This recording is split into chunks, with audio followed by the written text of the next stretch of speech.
Prince Harry and Meghan Markle will be invited to the King's coronation this spring, it can be revealed. A detailed plan is underway to ensure the couple do not overshadow the proceedings in any way, a Whitehall source said, after Harry leveled allegations and criticism at the royal family in his memoir, Spare. They're on the list and planning is well underway to make sure the proceedings run as smooth as possible, without any drama, they said. Officials especially want to reduce the chance of Harry and Prince William being seen in public together, and are organising seating arrangements in Westminster Abbey to avoid the brothers being pictured together. Invitations to the Westminster Abbey service will be sent out in the next few weeks after the final guest list is confirmed, the insider said. But they confirmed Harry and Meghan are currently on the 2,000-strong list, alongside royals, both domestic and foreign, dignitaries and world leaders. The palace is currently working in close consultation with Number 10 and the Foreign Office to finalise the guest list. While the invites are being prepared to be sent out later this month, the Sussexes won't have long to make their minds up on whether they're going to make the trip across the pond, as RSVPs are understood to be wanted by the start of April. Royal commentator Afua Hagan is adamant Harry will make the effort to appear, as he has his heart set on reconciling with his family. She said, attending the coronation is the first step on the road to reconciliation. Harry and Meghan's attendance at the coronation will be meticulously crafted, insiders say, with organisers using the plans for the Queen's Platinum Jubilee as a blueprint to ensure no awkward encounters, such as a public reunion with William and Kate, is avoided. Their arrival at the Abbey is set to mirror that of the service at St Paul's Cathedral last June, where they arrive in a private car alone, and sit on the opposite side of the aisle to the Prince and Princess of Wales. This seating plan at the event is said to have been crafted by the late Queen to ensure working members of the royal family were given precedence.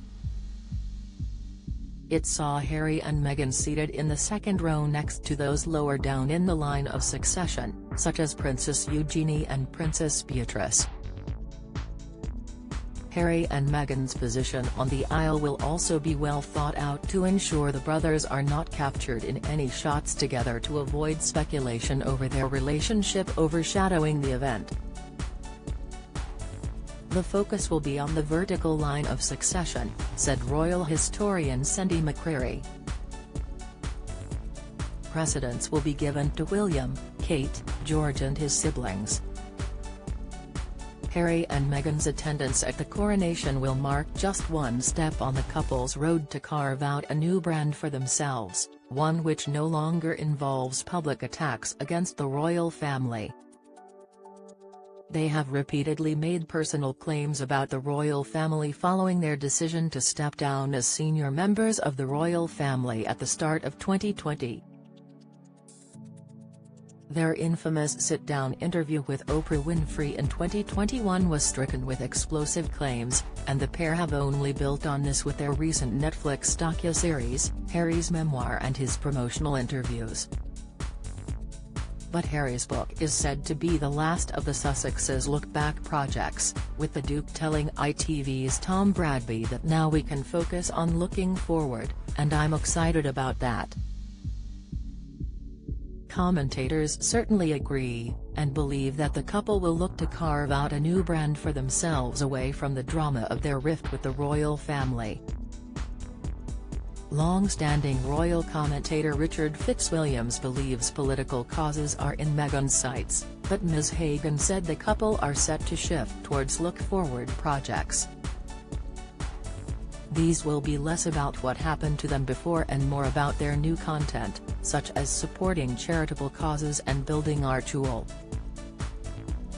Future interviews will focus on these new projects, she said, and there won't be any need to talk about the royal family in the way they have done in the past. but she noted that questions about their relationship with the royal family are likely to still crop up, as what interviewer wouldn't ask them? But she doesn't believe Harry and Meghan will forthcoming with that information, as they recognize people are reaching saturation point with the number of attacks.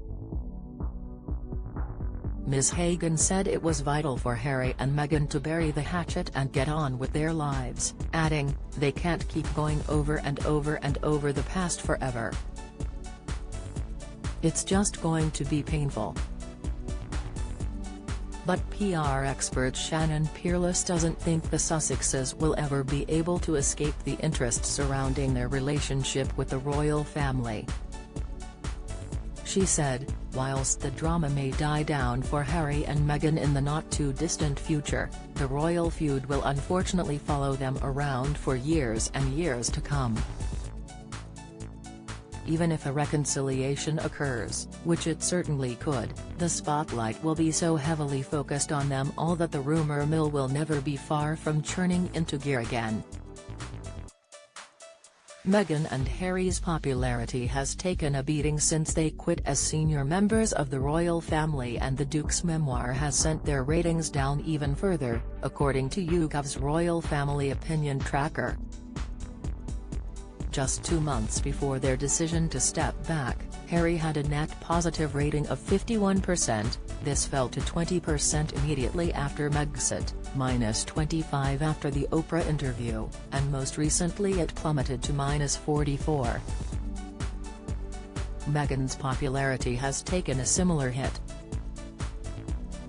In November 2019 she had a net positivity of 20%, which dropped to -11 in January 2020 and now stands at -46. Americans are also getting tired of the couple's repeated attacks on the firm, but royal historian Marlene Koenig said informally changing their names is essential to their rebranding. She suggested that the couple could mirror the approach taken by King Edward VIII following his abdication and exile to France with wife Wallis Simpson. Though he later took the title of the Duke of Windsor, he largely signed off as Edward Windsor.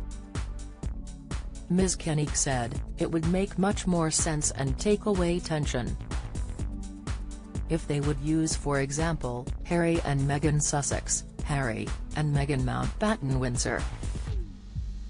If Harry and Meghan decided to take such an approach on their own, it would show the UK and the firm that they are separating their royal status and are prepared to stop cashing in on their ties to the royal family, she said.